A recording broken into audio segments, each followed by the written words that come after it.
नमस्कार, मैं माधव रानी बादल, प्रवक्ता सेठ वीरेंद्र कुमार महाविद्यालय जालौर। आज हम टॉपिक लेकर आए हैं वैदिक शिक्षा प्रणाली या गुरुकुल शिक्षा प्रणाली। तो जो हमारी वैदिक शिक्षा प्रणाली है, तो जो शिक्षा वेदों पर आधारित है वो हमारी कहलाती है वैदिक शिक्षा प्रणाली। और अब बात करते हैं कि गुरुकुल शिक्षा प्रणाली क्या होती है। ऐसी शिक्षा जो गुरु के घर या कुल में प्राप्त की जाती है वो हमारी शिक्षा कहलाती है गुरुकुल शिक्षा प्रणाली। तो दोनों एक ही है, चाहे हम वैदिक शिक्षा प्रणाली की बात करें या गुरुकुल शिक्षा प्रणाली की बात करें, क्योंकि गुरुकुल में या गुरु के आश्रम में या गुरु के घर में भी वेदों का अध्ययन कराया जाता है। तो वैदिक शिक्षा प्रणाली क्या है? जिसमें वेदों का ज्ञान दिया जाए, अर्थात जिसका स्रोत वेद हो। अब बात आती है वेद कितने हैं, तो वेदों की संख्या 4 है। ऋग्वेद, यजुर्वेद, सामवेद, अथर्ववेद। वैदिक शिक्षा जो प्रणाली है उसका उद्देश्य क्या है? तो इसका उद्देश्य है सा विद्या या विमुक्त, अर्थात विद्या वह है जो हमें मुक्ति प्रदान करे। अब मुक्ति किससे प्रदान करे? जो हमारा संसार के प्रति मोह है उससे हमें मुक्ति दे। राग, द्वेष, ईर्ष्या, कुसंगति, इन चीजों से जो हमें मोह प्रदान करे, ऐसी शिक्षा वैदिक कालीन शिक्षा का प्रमुख उद्देश्य है। वैदिक कालीन शिक्षा में चल पर विशेष बल दिया गया है। उन्होंने कहा एक व्यक्ति है जिसे चारों वेदों का ज्ञान है लेकिन वो चरित्रहीन है। एक व्यक्ति जो चरित्रवान है और उसे सिर्फ गायत्री मंत्र याद है, तो वो उस 4 वेदों की ज्ञाता से अधिक महान है। अब बात करते हैं कि वैदिक कालीन से जो शिक्षा प्रणाली है इसकी विशेषता क्या है। तो इसकी पहली विशेषता है कि ये सार्वजनिक व निःशुल्क शिक्षा थी। इसमें सार्वजनिक का मतलब है ये सभी लोगों को शिक्षा उपलब्ध होना। निःशुल्क शिक्षा का मतलब है कि बच्चों से कोई शुल्क न लिया जाए। जो हमारी वैदिक कालीन शिक्षा है इसको 2 भागों में बांटा गया है, एक पूर्व वैदिक काल और दूसरा उत्तर वैदिक काल। जब पूर्व वैदिक काल था तो हमारी शिक्षा सार्वजनिक थी, सभी लोगों को शिक्षा प्रदान की जाती थी। लेकिन जब उत्तर वैदिक काल आया तो उसमें वर्णाश्रम की व्यवस्था हो गई, 4 वर्ण हो गए, ब्राह्मण, क्षत्रिय, वैश्य, शूद्र। फिर उत्तर वैदिक काल की सबसे बड़ी समस्या यही रही कि इसमें शूद्रों को शिक्षा लेने का अधिकार नहीं था। सिर्फ 3 वर्णों को शिक्षा दी जाती थी, ब्राह्मण, क्षत्रिय और वैश्य। दूसरा पॉइंट है शिक्षा सावासी। सावासी का मतलब है कि जो शिक्षा है वो गुरु के आवास में रहकर की जाए, अर्थात आवासीय सुविधा थी। व्यक्ति गुरुकुल में वहीं पर रहकर शिक्षा ग्रहण करता था। तीसरा पॉइंट है राज्य के नियंत्रण से मुक्त। इसमें जो राजा होता था उसका शिक्षा पर नियंत्रण नहीं था। उसके जो नियम कानून थे वो गुरुकुल पर लागू नहीं होते थे, बल्कि जो गुरुकुल में शिक्षा देते थे उन्हीं के नियम कानून बनाए हुए गुरुकुल में लागू होते थे। राजा बस इतना करता था जितनी उसकी इच्छा है, स्वेच्छा से वो गुरुकुल के लिए अनुदान देता। चौथा पॉइंट है सर्वांगीण विकास। जो वैदिक कालीन शिक्षा है उसका विकास सिर्फ चारित्रिक विकास करना नहीं था, बल्कि बच्चे का सर्वांगीण विकास था। चाहे वो शारीरिक विकास हो, चाहे मानसिक विकास हो, चाहे संवेगात्मक विकास हो, चाहे भाषाई विकास हो, अर्थात बालक का सर्वांगीण विकास करना इस शिक्षा का प्रमुख उद्देश्य था। अब बात करते हैं इसकी शिक्षा व्यवस्था कैसी होती थी वैदिक काल में। तो जो प्रारंभिक शिक्षा की पृष्ठभूमि है बालक की, तो प्रारंभिक शिक्षा घर में होती थी और 5 वर्ष की अवस्था में एक संस्कार किया जाता था जिसका नाम है विद्यारंभ संस्कार। विद्यारंभ का मतलब विद्या आरंभ।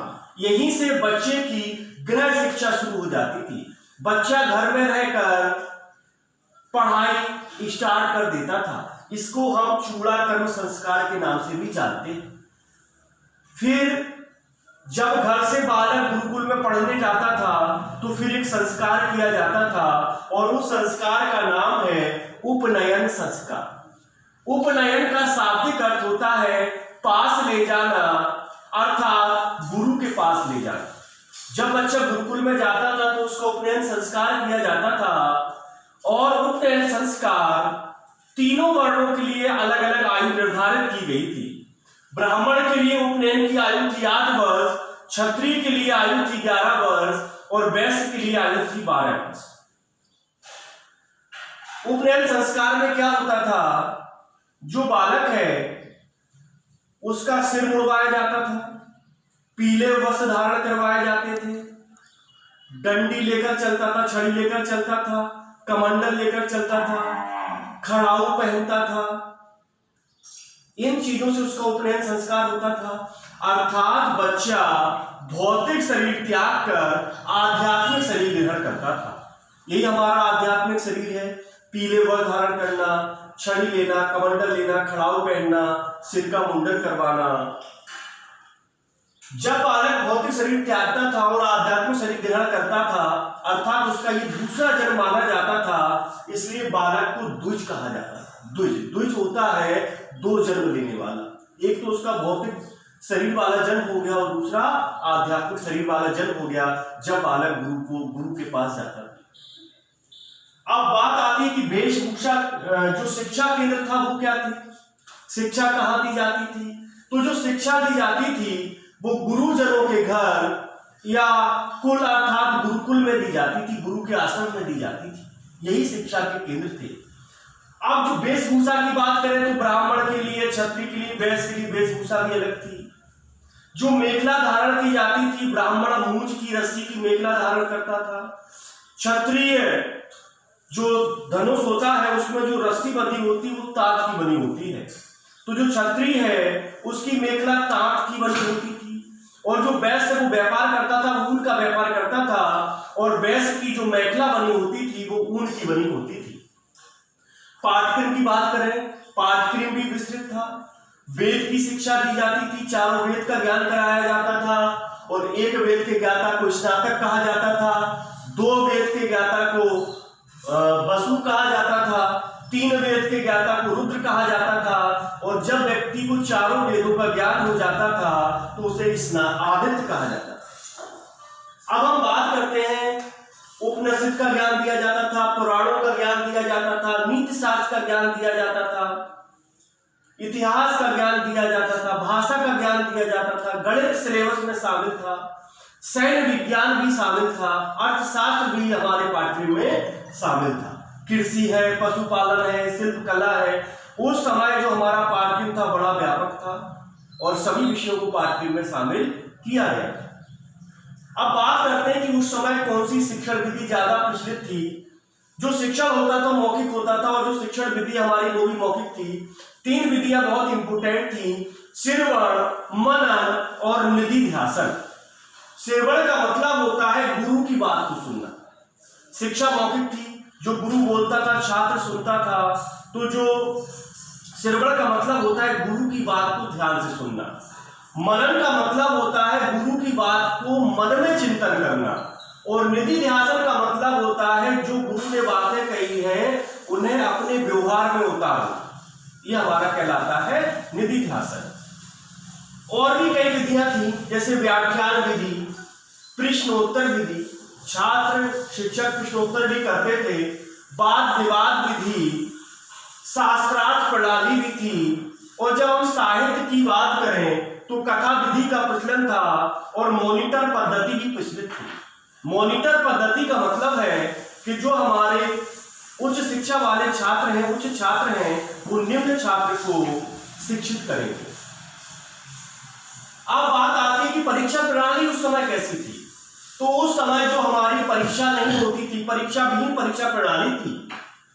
प्रमाण पत्र और उपाधियां भी नहीं दी जाती थी क्योंकि कोई परीक्षा नहीं होती थी। अनुशासन और दंड कैसा था? जो दंड का स्वरूप था वो शारीरिक कम था, आध्यात्मिक ज्यादा था। आध्यात्मिक का मतलब बच्चे को उपवास के लिए बोला जाता था जब भी कोई वो दंडता करता था। उससे कहा जाता था कि हमारे सामने मत आना। उसे झड़क दिया जाता था। बात करते हैं गुरु से संबंध की, तो ये रिश्ता बहुत पवित्र माना जाता था। पिता और पुत्रवत व्यवहार था। छात्र को पिता पुत्र की भांति व्यवहार करते थे और शिष्य भी गुरु को पिता की तरह व्यवहार करते थे और उसकी आज्ञा का पालन करते थे। इसके बाद समावर्तन संस्कार होता था। जब बालक 12 वर्ष की शिक्षा ग्रहण कर लेता था तो जो अंतिम संस्कार है वो समावर्तन संस्कार है। इसमें क्या होता था, बालक अपनी स्वेच्छा से गुरु को गुरु दक्षिणा देता था और जो गुरु होता था वो बालक को गृहस्थ जीवन के लिए समावर्तन संस्कार के बाद भेज देता था।